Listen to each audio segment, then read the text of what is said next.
prestasi yang sangat membanggakan pada masa kepemimpinan Haji Syahrul M. Pasaribu SH, terselesaikannya relokasi ruas jalan nasional di Desa Aiklatong yang menjadi permasalahan dan isu nasional sejak tahun 1998. Selain itu, pemerintah kabupaten terus melakukan koordinasi ke pemerintah pusat dalam rangka pelebaran jalan nasional yang berada di wilayah Kabupaten Tapanuli Selatan, seperti peningkatan jalan batas kota Palsabolas, peningkatan jalan Palsabolas Sipirok, peningkatan jalan Sipirok batas Tapanuli Utara, peningkatan jalan batas kota Batang Toru, batas Tapanuli Tengah, peningkatan jalan batas kota batas Mandeling Natal, dan peningkatan jalan Batang Toru Rianiate Batu Mundom, serta pembangunan jalan Sipirok Simpang Tandosan batas Tapanuli Utara. Untuk pembangunan jembatan antara lain pada ruas jalan Sipenggeng, Pasar Marancar, Sipirok, ruas jalan Situnggaling, turunan Kecamatan Saipardolok Hole, jembatan Aik Sabatang, Kecamatan Angkola Selatan, jembatan layang pada ruas jalan Batang Toru, Rianiate, Batu Mundom, dan jembatan pada ruas jalan Sipirok, Arse, Saipardolok Hole.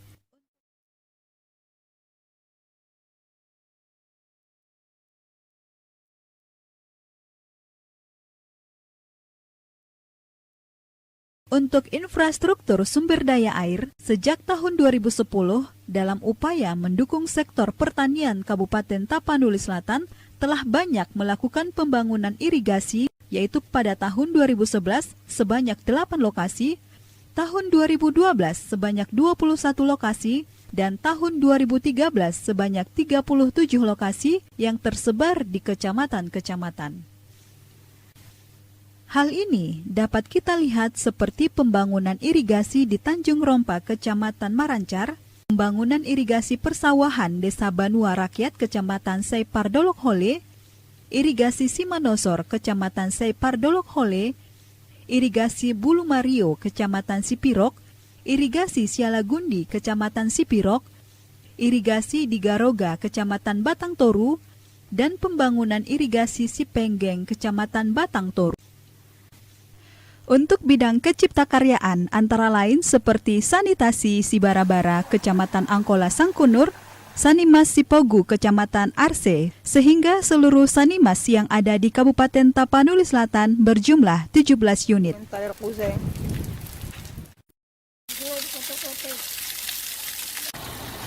Sarana air bersih desa apa? Tanjung Rompa.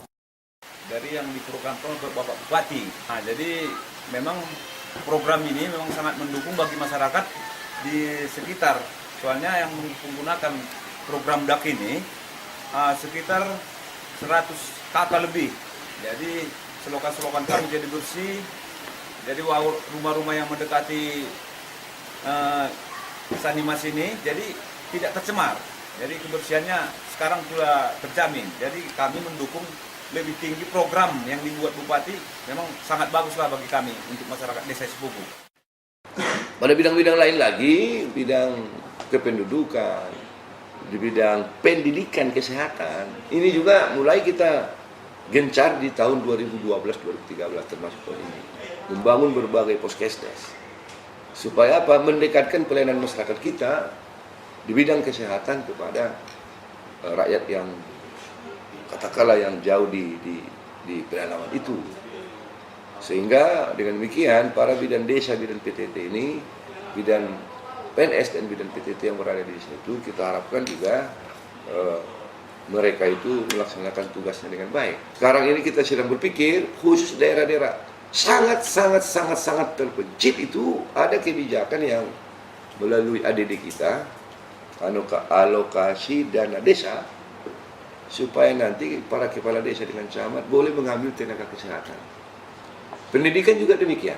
Makanya pendidikan ini kan juga bagian yang sangat penting. Maka pertama kalinya barangkali kita lah yang saya lupa berapa juta tunjangan khusus atau apa namanya semacam tambahan penghasilan untuk daerah sangat terpencil dan terpencil. Kita bersyukur bahwa upaya-upaya kita yang melakukan percepatan ini, maka nampaknya sudah mulai ada peningkatan. Nah, sisi lain lagi yang tidak kalah pentingnya adalah juga di bidang kependudukan kita. Kemarin kita selalu hampir setiap masa di dalam kurun waktu 3 tahun ini kita di bidang kependudukan juga mendapat atau melakukan program dengan lumayan sangat baik. Pada sisi lain lagi juga termasuk di dalam bidang PNPM, sampai sekarang kita masih kategori yang kelompok terbaik. Jadi termasuk juga dalam rangka menekan laju pertumbuhan penduduk atau pengaturan kelahiran itu di bidang KB kita juga relatif sangat baik karena kita juga melibatkan banyak komponen masyarakat, misalnya para ulama. Program-program tadi, pelebaran jalan, bagaimana mengikhlaskan sebuah tanah untuk jalan terobosan baru, ini juga nggak ada yang kita bayar. Juga peran-peran para ulama banyak, tokoh adat, tokoh masyarakat di desa, di kecamatan. Termasuk program-program lainnya, seperti kependudukan dan keluarga berencana tadi itu. Jadi dari perjalanan itu, syukur alhamdulillah, bidang pertanian, termasuk infrastruktur pertanian dan pembangunan desa dengan diserahkannya oleh pemerintah pusat yang pada saat itu Bapak Presiden Dr. Susilo Bambang Yudhoyono, ada pembukaan Pekan Nasional Kelompok Tani Nelayan Andalan di Malang. Nanti bisa dilihat itu, kita mendapat penyematan tanda kehormatan, Pak. Tanda kehormatan Satya Lencana Pembangunan. Itu keputusan Presiden. Seminggu setelah itu, kita juga mendapat apresiasi melalui penyematan juga Satya Lencana Menggala Karya Kencana. Waktu itu pada penutupan Hari Keluarga Nasional dihadiri Bapak Wakil Presiden, Bapak Profesor Dr. Budiono. Di akhir 2013 kita sesungguhnya juga sudah mendapat penghargaan di bidang perpustakaan desa. Para penghargaan itu kepada semua masyarakat Tapsilnya, itu bukan hanya ke saya.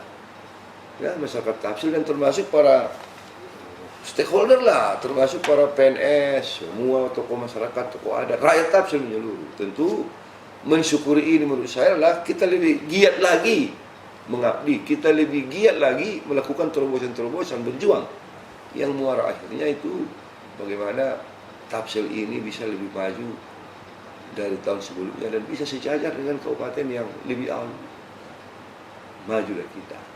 Desa kita pun tahun 2012 sudah kita siapkan semua sepeda motor dengan lurah. Jadi 248 hampir 250 lah. Jadi nggak boleh lah, nggak ada lagi alasan dia tak bisa dia kalau hadir di kantor camat, nggak boleh itu. Di kantor camat pun sudah kita kasih mobil dinas. Bahkan untuk daerah yang sulit kita kasih dari kawin. Sekcamnya kita kasih sepeda motor trail, kasih pembangunan Honda Revo, apa yang bisa itu? Mega Pro, dan ini juga sudah kita siapkan 14 lagi Mega Pro untuk kasih pembangunan, kasih pemerintahan. Jadi tidak boleh lagi ada alasan. Jadi kantor camat itu akan ada 3 sepeda motor. Trail 1, Honda Mega Pro, sama satu lagi sejenis itu. Masih segera kita kasihkan. Jadi sudah 3 kendaraan operasional di kantor camat, di luar mobil. Ya kan tidak beralasan lagi. Kepala desa semua mendapat. MUI kita juga kita kasih supaya rajin para MUI kita inilah memberikan bimbingan dan tausiah agama kepada masyarakat kita.